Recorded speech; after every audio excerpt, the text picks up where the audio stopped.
本节目由小银科技冠名播出。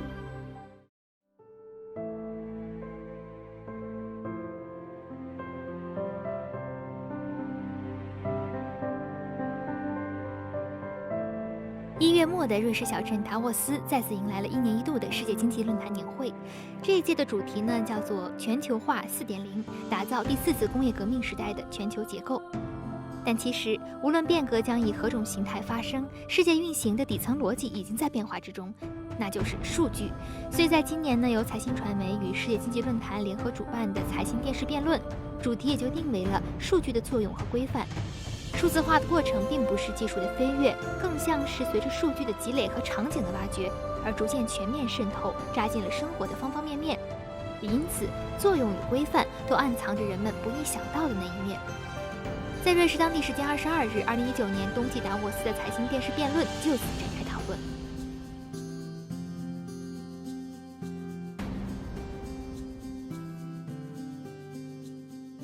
Data is everywhere. Our phone, our computer, our watches, our cars, you name it.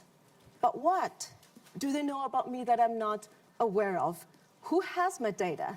And what kind of algorithm is used to set my data, and who sets the algorithms?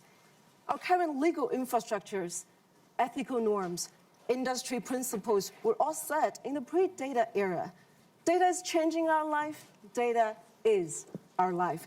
But human beings should govern data, not vice versa.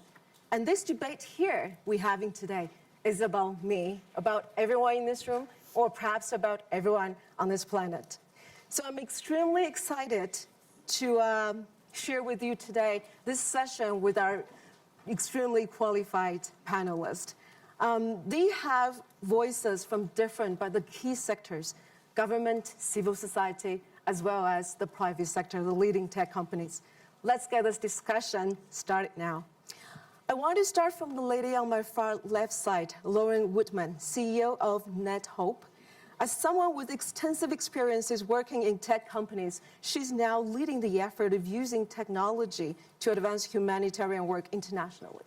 So, Lauren, why should we make development work techy? And how to do that? Do we hire a bunch of coders and let them handing out aids? Thank you, and thank you for teeing up this important debate. So, Nethope is a consortium of the 57 largest humanitarian development and conservation organizations around the world, and we work in partnership with tech companies to identify how we can use technology most appropriately in the work that we're doing. It's not so much that we want to force technology into the work that we do in the development and humanitarian sector. It's that those are modern tools that have tremendous promise. And given the challenges that we're facing, from a global perspective. Thank you. And if Lauren brings data to development work, and Nara Lakash, the gentleman sitting next to Laura, actually bring data to politics. Currently, you are the cabinet minister of IT and rural development for Andhra Pradesh, yes, in India. And as a minister, you're pushing for digitalization of government services and also setting regulation on cybersecurity. So tell me how you do that.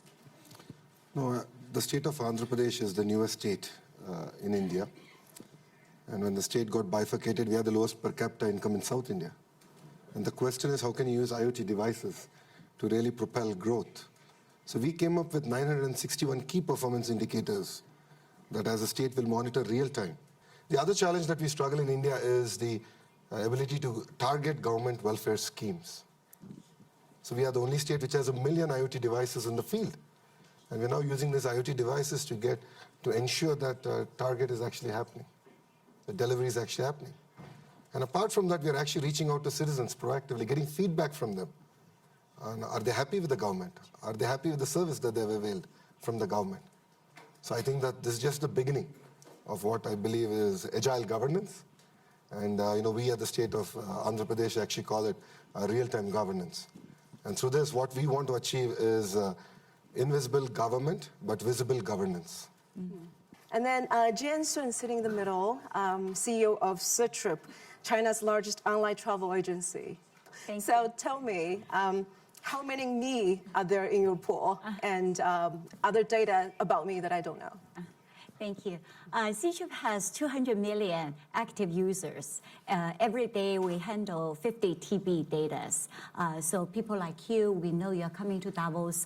Our system will automatically put lots of emphasis to make sure your trip is guaranteed. For customers who are high-end, family-oriented customers, we also are able to provide them with customized tool, which is suitable for their income, for their family needs. So data is very much used to help our customers to have a pleasant trip.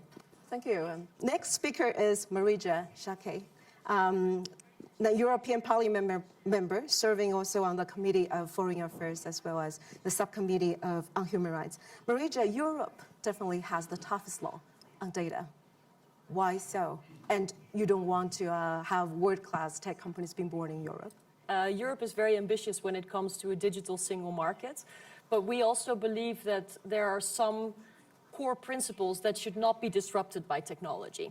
As you said in your introduction, humans should guide data, not data guide humans. If you believe in the rule of law applying online as well, then you automatically have to come to some frameworks of legislation that actually safeguard these principles, whether it is fair competition, to make sure that every company has an opportunity in the digital space on equal grounds, whether you're large or small, but also to make sure that rights like non-discrimination principles are not violated by algorithms. We don't always get to the biggest, the fastest. Now, that bigger is not always better. And that we have to really think about what are core principles about the rule of law, about democracy, about universal human rights, about fair competition, that we want to safeguard no matter what innovation comes our way. The gentleman sitting next to me, Mr. Chen Shengqiang, CEO of JD Digits, one of China's leading digital technology companies. What does JD do? How is data changing finance as well as other industries, in your view? 金融数科实际上我们可以用3个词，然后来代表，就是那个数字资产化、资产数字化以及产业数字化。就这3个字怎么理解呢？就数字资产化实际上是我们在最早在做这块业务的时候，我们利用整个电商的产业链的数据，去给中小企业以及个人提供一系列的金融服务。因为这么通过数字化，实际上可以让整个的服务成本降低，所以就可以让原有得不到整个金融服务的中小微企业跟个人能够更公平的得到服务。第二个是资产数字化，也就是说我们通过对资产穿透型的风险的数字化的一个管理模式，降低了整个资产交易的成本，同时降低了整体的金融的系统性风险。第3个是产业数字化。产业数字化实际上我们更多的是一方面是通过实现产业数字化去提升产业本身的效率，降低产业的成本，而且也让金融服务能够更好的去跟产业结合。所以总体来讲的话，就是我们的业务从一开始用数据去提供金融服务给中小微企业，给那个个人，接着发展到我们将这块能力赋予金融机构去做服务，包括现在我们开始做包括智能城市、智能农业这一系列东西。就我们实际上觉得说，数字化是实现社会公平以及普惠的一个核心的一个前提跟能力。I want to start the discussion by having more concrete examples. Show me the best example you saw that data can be harnessed for greater public goods. But one I would point out is we use data a lot in emergency response. And where can we target resources most effectively? And if you look at the Ebola crisis, the Ebola virus crisis a couple of years ago, we looked at where there was connectivity, where there was Ebola treatment units that were in process and where they were being planned, and where infection rates were rising and falling. And you know, one of the things that we found was that Ebola treatment units were going where there was connectivity, which was not necessarily related to where the infection rates were rising. And so we could then say, oh, we need to go get a better sense as to what's actually happening in the field, because in a lot of those cases, the infection rates were actually rising and resources were not being sent to places where people simply didn't have connectivity and couldn't ask for help in a timely manner. And so it allows us to make decisions about where we could take precious resources, especially in times of crisis, and direct them most effectively. And now we probably want to shift from the rosy picture slightly to the darker picture. How about algorithm bias and what kind of harm that can be possibly done? I think there are risks when there is abuse of power without oversight. And this goes for abuse of power by governments with the help of technology, but also abuse of power by companies with the help of technology. But where the responsibility that comes with that power is not really articulated in any kind of oversight or governance model.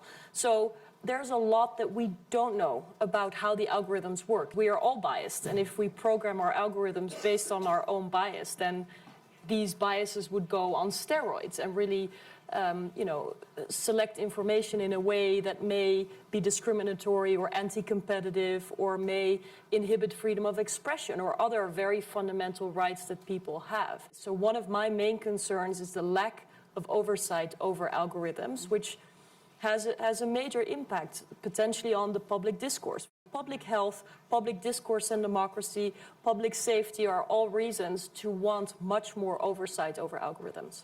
As policymakers, do you know enough to make the rules that can foster innovation, but at the same time give proper protection? Maybe start with you, Lakesh. No, I think as a state, we look at the private sector as a partner in this entire process. So I think the industry understands better where technology is moving, and of course, safeguarding the rights of our citizens. So I think it's a very fine balance. But as a state, what we have taken is the data that we have as a state. Can this become a platform for innovators to come and offer services to the citizens? Can this foster entrepreneurship? And it also depends on which part of the world you ask this question. Yeah. Because I think emerged economies or developed economies have a different set of challenges versus emerging economies. How about you, Marietje? And I think there's a growing tension there. I mentioned data breaches. If a company is negligent but is not held to account, it still erodes the trust in law and order. And I believe the question of protection of universal rights of people is very, very crucial here. And this can lead to very, very worrying developments where the rights of people are at stake. And I believe that we as developed economies that are oftentimes also investing in development aid, partnerships with developing economies should also partner on updating the laws. But if we forget to update the laws, then we are creating larger asymmetry at the expense of people. And so lawmakers at least can have consensus on the key principles. Yeah, that's not always easy either. There's a fierce debate going on what the core principles are, but there are many foundations in laws. So even at the UN level, there is an understanding that laws should apply online as they do offline. But of course, there's different variations in how many laws are articulated for the offline world and therefore how they can apply online. I want to shift back to our two panelists from the private sector. Do they know enough to make informed consent when they agree? When they tick the box, I agree. Do they really know what they're agreeing on? Yeah, you try to make it as transparent as possible. Some customers just, they check the box without thinking about it until something really hits. What we do is twice remind the customers twice. Just make sure the yellow box is very striking so they cannot ignore it. And regarding, the discussion, government with private segment, I think balance is very important.